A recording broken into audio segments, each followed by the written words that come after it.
Hey, Don Williams here with today's episode of the Proven Entrepreneur Show. Man, do I have a mind-blowing guest for you today. I have author Geoff Woods, just published The AI-Driven Leader. Great book. I have multiple copies. I've been giving copies away. Geoff, welcome to the show. Thanks so much for having me, Don. Man, I'm thrilled that you're here today. So I'm going to take you all the way back to little Geoff. So age 5, in your childhood home, okay, was there an adult entrepreneur in your home that set an entrepreneurial example? Was your kitchen table the board table? No. Okay. All right. Love that. But this became a defining moment for me, actually. Please share. Yeah. So, great parents, they always encouraged me, do your best, forget the rest. Very supportive.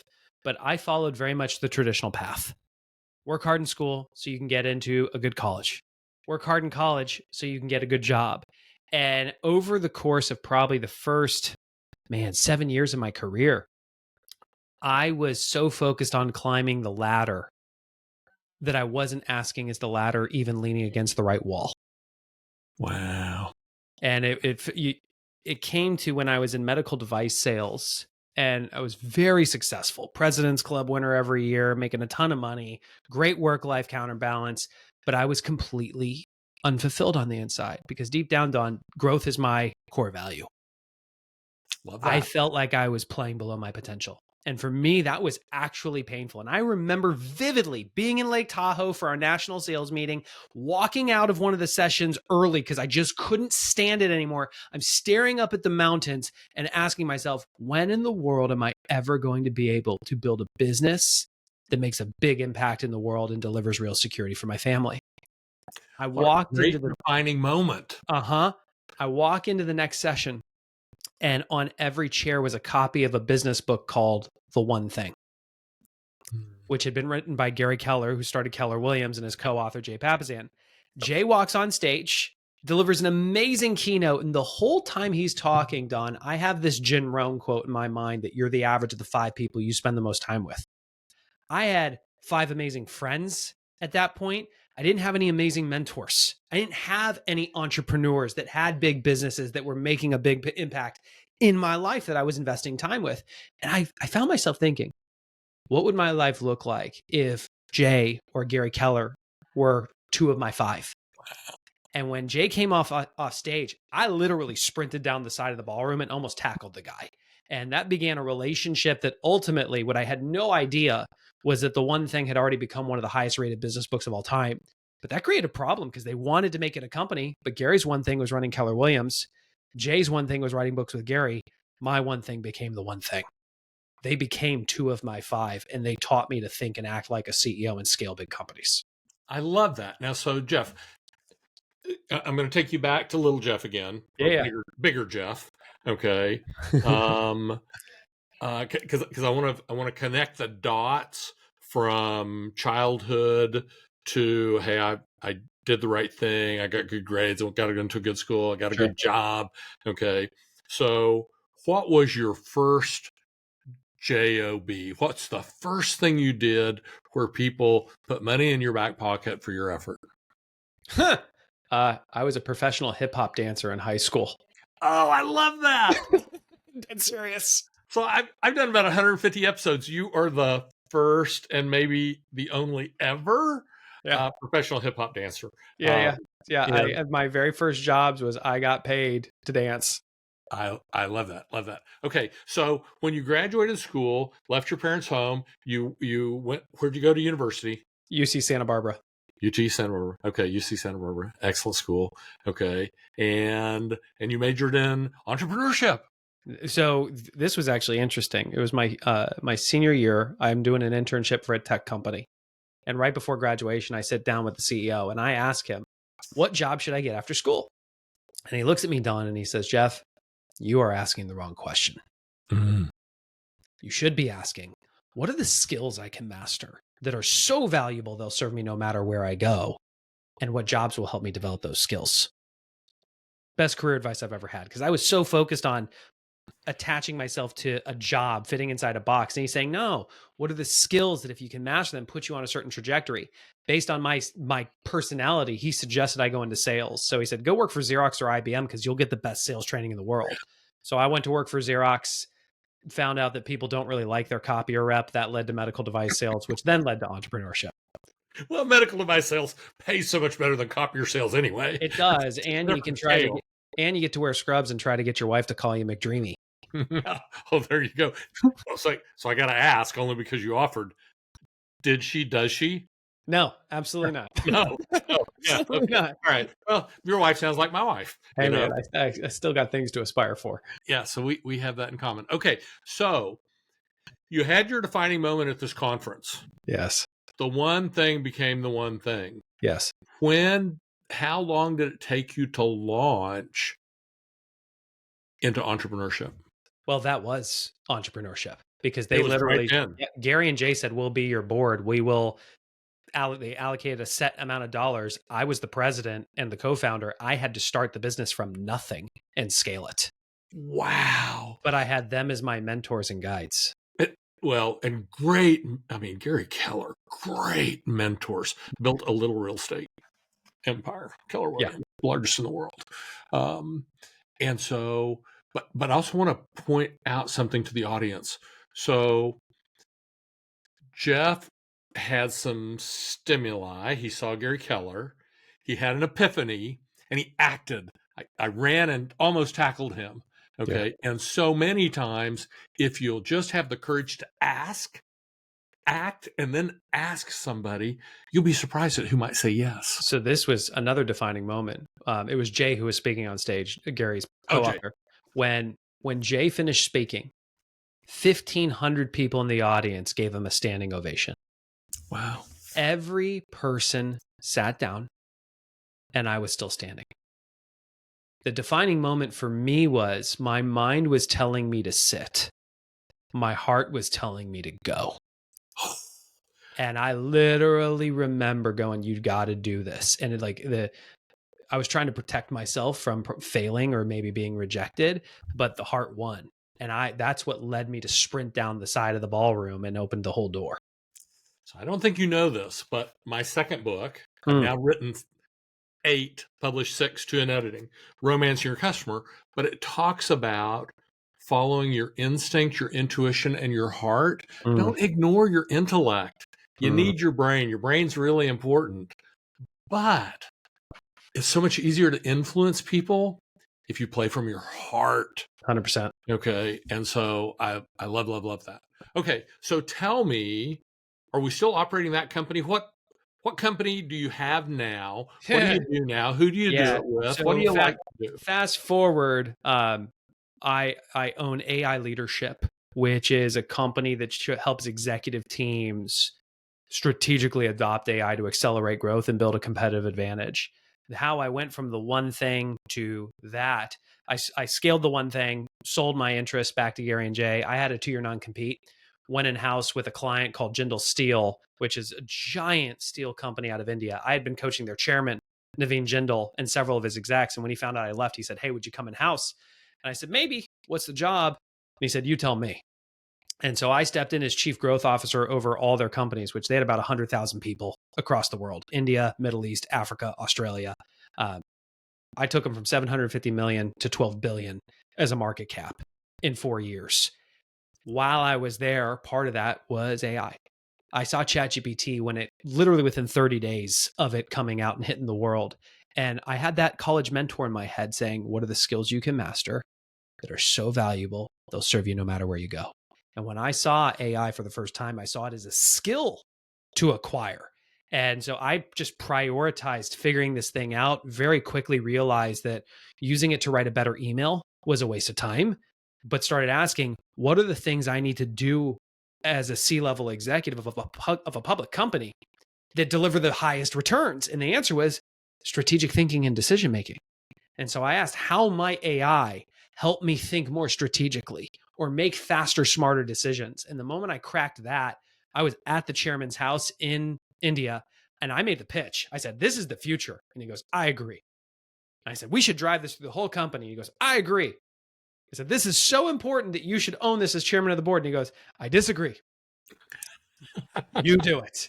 Which, being an entrepreneur, I immediately committed and said yes, walked out of his house and said, oh, shoot, I don't know what I'm doing. But a lesson I learned from Gary Keller is that anytime you're hitting a ceiling of achievement, you're just missing a person. And so I asked, who am I missing that if I could bring them into my world could help me gain the capability to drive AI through our organization? That person became Google. And so now I'm in India every quarter. I'm at their headquarters in Gurgaon, and they're teaching me how the technology works. How do you identify use cases? How do you tune models? And after driving it through the company and seeing results, that's when I was like, okay, I've got a bigger opportunity for me to step out and write a book about this and build a company about this. So that became the AI-driven leader, which hit number one. And then AI leadership, I just feel like I'm bear hugging a rocket ship right now, and it's awesome. Love that. Love that. And there's another principle there, the principle of just saying yes. Huh. So the chairman asked you to do something. You didn't actually have it all figured out. I was not qualified. Not okay. I was being much more generous than you. Okay. Not qualified. Didn't have it all figured out, but still said yes and said, I'll figure it out. And untold fortunes in entrepreneurship through all of history from people who said yes when common sense probably would have been to decline the opportunity. Mm-hmm. But many times other people can see things in you that it's sometimes hard to see when you look in the mirror. So true. And I'll take that back. I was qualified because nobody knows what they're talking about in AI right now. So, but I did have the right mindset to say, I will stick with this and I will acquire the relationships and whatever I need to have the skills, and the rest is history. I love that. And I think with AI, I remember when ChatGPT first rolled out, okay, and it's like, okay. And then in my own companies, we are, I would say, high-level users of multiple flavors of AI, video, audio, text, etc. However, even though I think we're a high-level user, I actually met you. I watched you speak on stage, and you shared one, and it was like a couple sentences, and the entire talk was phenomenal. But in those couple sentences, I was like, oh, that is a game changer. What was it for you? It was collaborating. I'll let you tell it. I know you know what I'm talking about. Using AI as your thought partner and having it interview you. Yeah. So do you mind sharing a little bit about that? Sure. So most people who are using AI, well, let me back up even further. I literally interviewed over 200 executives one-on-one for my book, The AI-Driven Leader. Wow. This blew my mind because 100% said it was the future. 100% said they would adopt it. Less than 5% had done anything. Yeah. And the reason why is they didn't know where to start. And then they felt like they were falling behind. So for me, it was about how do I show an executive how to go from 0 to 1 using this in a way that matters at an executive level. And what I knew from my own personal experience is that the majority of people are using AI like Google or like an assistant. Yeah. They're going into it like a really smart Google, asking questions and expecting answers, or they're treating it like an assistant to help them do 80% of their work that really only drives 20% of their results. It's their to-do list. I have built a career on getting executives to focus on the 20% priorities that drive 80% of their results. So I don't care about the 80% on your to-do list. I don't care about treating it like Google, because at an executive level, your ability to think strategically is the difference between growing your business or going out of business. But there are all these things that stop us from not enough time, not easy access to the right data, biases and assumptions, pressure to do more with less and deliver results yesterday. Those kill your ability to think strategically. But if you, instead of viewing AI as Google or an assistant, if you raise your standards for it and view it as a thought partner that has to interview you by asking you one question at a time to help you think through your most complicated problems or come up with non-obvious solutions to achieve your most ambitious goals. Oh, baby, can you find another level of performance? And let me just repeat, it's oh baby, because I met Geoff, listened to him speak, I don't know, 6-8 weeks ago. Okay. And unbelievable in my own experience of using AI as a collaborator and to help me be a thought leader, and the amount of clarity and how much deeper it's able to provide solutions is off the chart. Yeah. Can I share an example of what this really looks like? Please do. So I sat down with a group of CEOs. I did a forum, and so you probably had 8 or 10 guys in the room. And I just asked, what are your biggest problems that if we could use AI to help solve them would unlock a new level of growth for you? Now, even my question off the beginning is going to frame it to the 20% that drives 80% of the value. I'm not like, give me some simple way you might be able to use AI. I don't care. I care about you driving growth of your business.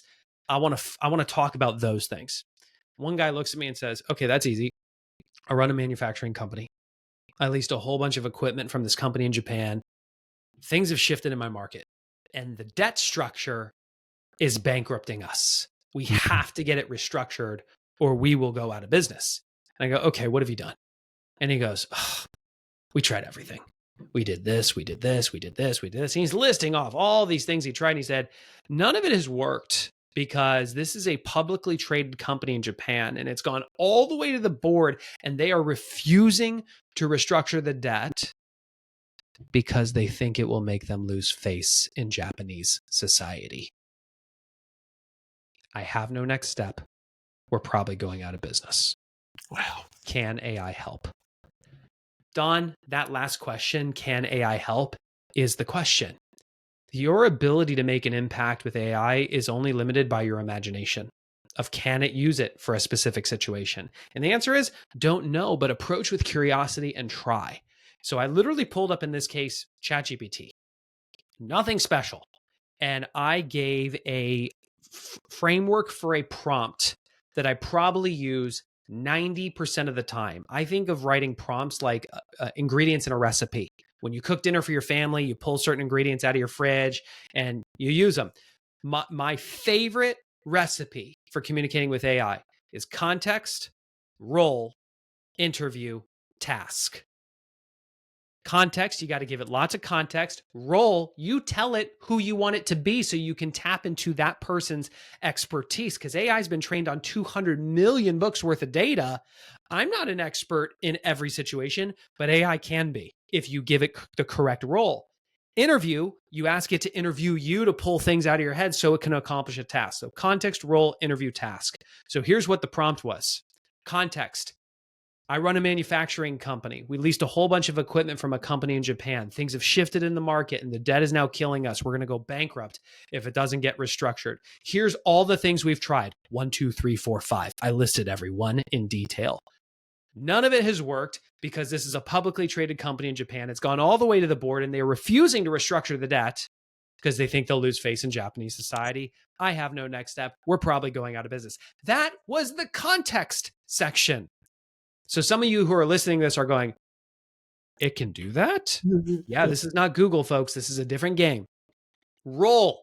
You are an investment banker with deep expertise in restructuring debt. Interview me by asking me one question at a time, up to 3 questions to gain more context. Then I want you to complete the task of generating 5 non-obvious strategies I could deploy to get the board to restructure the debt. That was one prompt, context, role, interview, task. Yeah. Sent it, and it immediately came back and asked, do you have relationships with any influential executives in Japan that this board would respect? Don, I look at him, and he goes, oh my gosh, I would have never asked that. And I'm thinking, of course not. You don't have 2,000 years of Japanese society in your head, but AI does. Yeah. Turns out he did. He knows a lot of the right people. So we feed it back to AI, and then it asked 2 more questions about how he had navigated Japanese society in the past, and came back and said, here's your 5 non-obvious strategies. Number 1, it called the Saving Face Consortium. It said, you have enough relationships with the right people in Japan. Approach them to acquire the debt. Give them really favorable terms. Your debt will get restructured. The board will save face. Don, I look at him and his whole body language has changed. And I can tell he's holding back tears. And he literally looks at the guys in his forum and he goes, I have not slept in 90 days. Wow. I have been making peace with the fact that we are going out of business. But in less than 10 minutes, I got hope. And we texted a few months later, Don, and he said, the ball is moving and I actually think this is going to get done. Amazing. And I love how you frame it. So I've been a voracious reader my whole life. A big stack of books behind me. Those are on my to-do list. I have books everywhere. Okay. And I don't know how many books I've read, thousands literally, but not millions. But and even of those thousands, which you're probably better than most, what % of that collective knowledge can you recall and apply in any moment? I tell my wife all the time, my brain is full. For me to bring in new information, I have to push something else out. I'm just full. And this is the thing. Everybody who's listening is you have been wildly successful based on your ability to apply the minority of what you have learned, which is insignificant compared to the collective information of the world. So if you can realize that with your thought leadership, you are the thought leader, you can partner with AI as your thought partner to tap into infinite amounts of data that it can recall 100% of in under a second. Yes. Your thought leadership plus its thought partnership is a crazy synergy that you can use to build a competitive advantage. Crazy, crazy synergy. Crazy, crazy. Almost magic. Almost magical. Yeah. Okay. So thinking back into your entrepreneurial career, it's a new mouth. I'm just trying it out.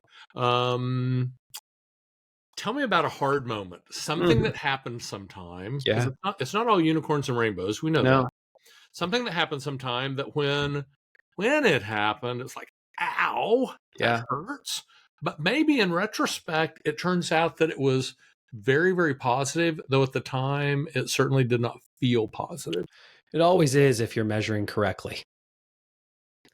When I exited the one thing, I sold my stake. I woke up the next morning feeling deeply depressed. When I was a kid, I was bullied pretty severely. And I grew up, frankly, hating myself.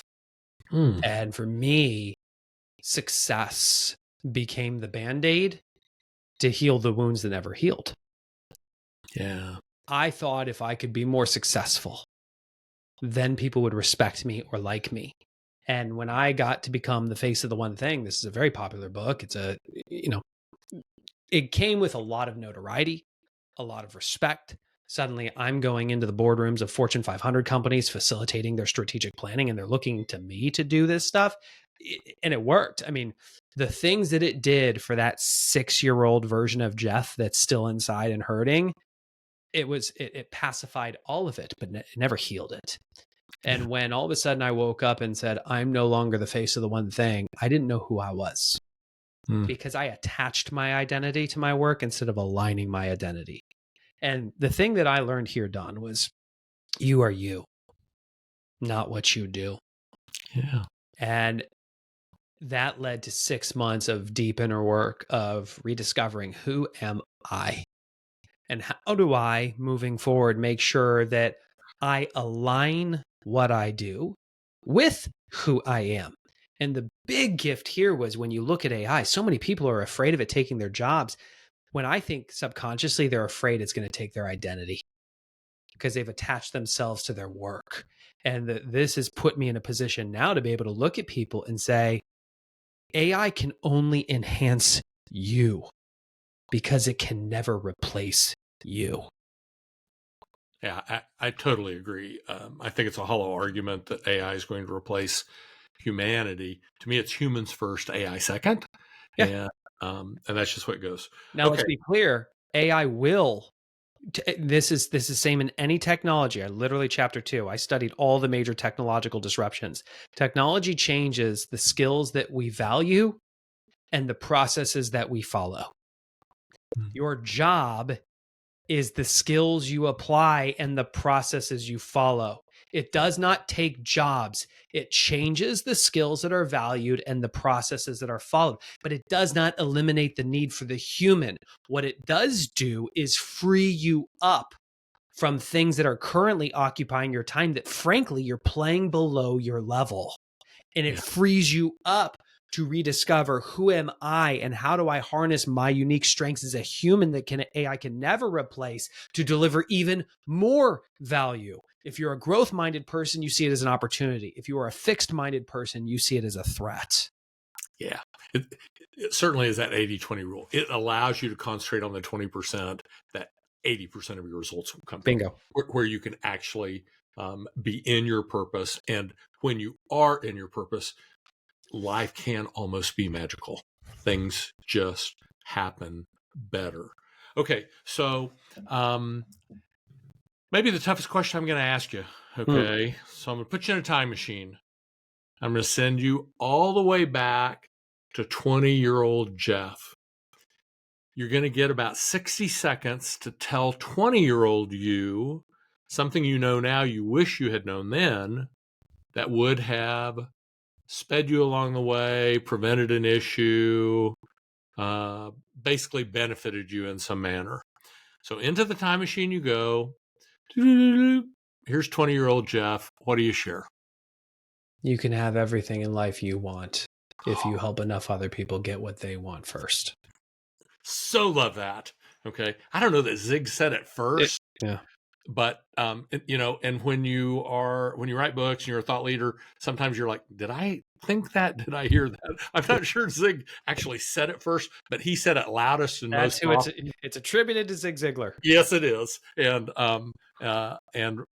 maybe rightly so. So Geoff, great interview. Thank you so much. Like they say in court, I reserve the right to recall the witness. I already see another episode sometime.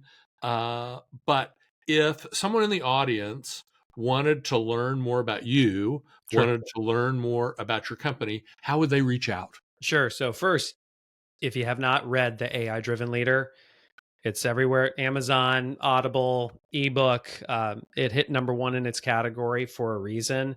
It is packed with use cases and actual prompts that you can use. There's a full-blown prompt library at the back of the book. I highly recommend you pick up a copy of that. The website is aileadership.com. The core of what we do, Don, I believe that if you try to navigate AI alone, you're going to lose. It's just moving too fast. And then you're also competing against the big dogs that have more money. And so I genuinely believe that no one succeeds alone. And the greatest path forward is together. So my vision, the core of our business is called The Collective. I am creating an executive network of AI-driven leaders. And my vision is that over the next 10 years, we have 10,000 executives who are all driving AI in their company for good.